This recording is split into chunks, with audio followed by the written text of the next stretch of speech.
10th class exercise 1.2లో question number 3. Previous వీడియోలో 1-2 questions already complete చేసాం. నౌ థర్డ్ క్వశ్చన్లో అగైన్ 3 క్వశ్చన్స్ ఉన్నాయి. అందులో మనకి 1 by 1 చూద్దాం. అండ్ ఈ వీడియోతో మనకి కంప్లీట్గా ఫస్ట్ చాప్టర్ అనేది కంప్లీట్ అవుతుంది. Prove that the following are irrational. అందులో ఫస్ట్ క్వశ్చన్ 1/√2. ప్రీవియస్ వీడియోలో మనము √5, √2 అలా ఇండివిజువల్గా సింగిల్ నెంబర్స్ అండ్ కాంబినేషన్లో చూసాం. ఇక్కడ fractional form. Let us assume that 1/√2 is a rational. Previous problems చూసినట్టే ఇరేషనల్ని ప్రూవ్ చేయాలంటే let us assume that 1/√2 is a రేషనల్ని ప్రూవ్ తీసుకుంటాము. రేషనల్ అని కాదు అని ప్రూవ్ చేస్తాము. రేషనల్ అవుతుంది అప్పుడు. Then there exist a positive integer a and b such that 1/√2 is equals to a by b, where a and b are coprimes. Coprimes means only 1 మాత్రమే common ఫ్యాక్టర్గా ఉండాలి, remaining ఏ numbers ఉండకూడదు. ప్రతి ప్రాబ్లమ్కి చెప్తూనే ఉన్నాము, ఒకసారి చూడండి. So 1/√2 is equals to a by b, cross multiplication b is equals to a√2. Then 2 ఒకటి right hand side నుంచి రిమైనింగ్ ఏని లెఫ్ట్ హ్యాండ్ సైడ్ పంపిస్తే మల్టిప్లికేషన్ ఉంది కాబట్టి డివిజన్ అవుతుంది. b by a is equals to √2. Here a and b are integers. b by a is rational. b by a is rational. b by a equals to √2 కాబట్టి b by a rational అయితే √2 కూడా rational అవుతుంది. But we know that √2 is irrational number. So this is a contradiction. So మనం తీసుకున్న assumption అనేది wrong అవుతుంది rational అని. So therefore 1/√2 is an irrational number. Next question number 2. Same assume that 7√5 is rational number. దీన్ని కూడా అంతే. Irrational అని prove చేయాలంటే ఫస్ట్ రేషనల్ అని అజ్యూమ్ చేసుకోవాలి, గుర్తుపెట్టుకోండి. అండ్ రేషనల్ కాదు అని ప్రూవ్ చేయాలి. Then this is a irrational number అవుతుంది. So then there exist a positive integers a and b such that 7√5 is equals to a by b. ఇక్కడ a and b are coprimes, అంటే 1 మాత్రమే మనకి ఫ్యాక్టర్గా ఉండాలి, రిమైనింగ్ ఏ number ఉండకూడదు. So ఇక్కడ మనకి √5 అలానే ఉంచి 7/1 కదా, 7 అంటే 1/7 అవుతుంది. √5 ఈజ్ ఈక్వల్స్ టు a/7b అవుతుంది. ఇక్కడ మనకి a, b, 7 అనేవి ఇంటీజర్స్ కదా. సో a/7b అనేది మనకి రేషనల్ నెంబర్ అవుతుంది. ఈక్వల్స్ టు ఉంది కాబట్టి ఇది రేషనల్ అయితే √5 కూడా రేషనల్ అవుతుంది. కానీ మనకి ఆల్రెడీ తెలుసు, మనం ప్రూవ్ చేసాము √5 అనేది ఇర్రేషనల్ నెంబర్ అని.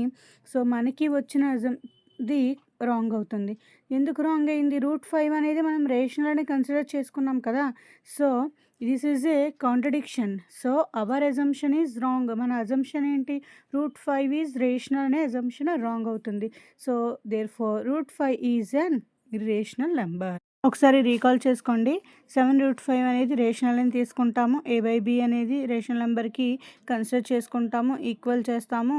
రేషనల్ కాదు అని చెప్తాము, ఇర్రేషనల్ అని ప్రూవ్ చేస్తాము. Okay, hence proved. ప్రతి ప్రాబ్లం ఇదే స్టెప్స్, సేమ్ స్టెప్స్. రేషనల్ అని తీసుకోవాలి, రేషనల్ కాదు అని ప్రూవ్ చేయాలి, ఇర్రేషనల్ అని చెప్పాలి. Fractional form a by b ఒకటి మిడిల్లో కన్సిడర్ చేసుకుంటాం, క్రాస్ మల్టిప్లికేషన్ చేస్తాము. And next 6 + √2. Third question. Let us assume that 6 + √2 is rational. So 6 + √2 అనేది రేషనల్ అవుతుంది. మన 2 ఇంటీజర్స్ అనేవి ఎగ్జిస్ట్ అవుతున్నాయని తీసుకుంటాం.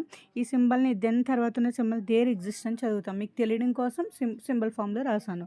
దెన్ దేర్ ఎగ్జిస్ట్ ఈ positive integers a and b such that 6 + √2 is equals to a by b. ఎందుకు? Rational కాబట్టి fraction ఫామ్లో ఉంటుంది కాబట్టి. ఇక్కడ a and b అనేవి కోప్రైమ్స్ అవుతున్నాయి మనకి. √2 is equals to a by b - 6 అవుతుంది. ఎల్సిఎం చేస్తాము. a - 6b by b. ఇది ఫ్రాక్షన్ ఫామ్లో ఉంది కాబట్టి ఈ నెంబర్ మనకి ఇక్కడ రేషనల్ అవుతుంది. ఇది రేషనల్ అయిందంటే ఈక్వల్ చేస్తున్నాం కాబట్టి √2 కూడా రేషనల్ అవ్వాలి. కానీ మనకి √2 అనేది ఇక్కడ రేషనల్ కాదు. సో ఇక్కడ ఫ్రాక్షనల్లో ఉన్న టర్మ్స్ a, b and 6 ఉన్నాయి కదా, ఇవి మనకి ఇంటీజర్స్ అని చెప్తున్నాము. దీని నుంచి మనకేం తెలుసు? a - 6b by b rational number అవుతుంది. అది రేషనల్ అయితే √2 కూడా రేషనల్ అవుతుంది. సో కానీ మనకి ఏం తెలుసు? ఇది మాత్రం రాంగ్. అంటే దిస్ ఈజ్ ఎ కాంట్రడిక్షన్. ఎందుకు కాంట్రడిక్షన్ వచ్చింది? Hour assumption is wrong. అంటే మన ఏమని తీసుకున్నాం? √2 అని రేషనల్ అని తీసుకున్నాం కదా. ఏం తీసుకున్నాం? 6 + √2 ఈజ్ రేషనల్ అని తీసుకున్నాం. So our assumption is wrong.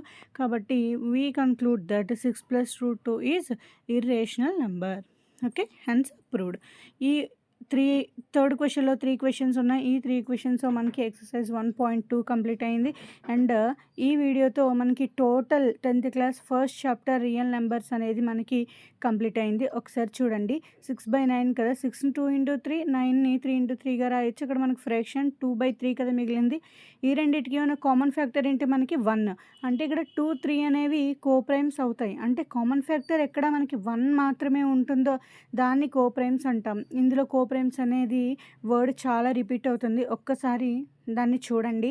Almost same model problems, steps గుర్తుపెట్టుకోండి. మోర్ ప్రాక్టీస్ చేయండి. బాగా గుర్తుంటాయి. ఎగ్జామ్స్‌లో ఎక్కువ మార్క్స్ గెయిన్ చేయొచ్చు. ఫస్ట్ చాప్టర్ రియల్ నెంబర్స్ అంతా ప్లేలిస్ట్‌లో ఉంటుంది. ఈచ్ అండ్ ఎవ్రీ ప్రాబ్లమ్ ఎగ్జాంపుల్‌తో సహా ఉంటుంది. ఒకసారి చెక్ చేయండి. Thank you for watching. Follow for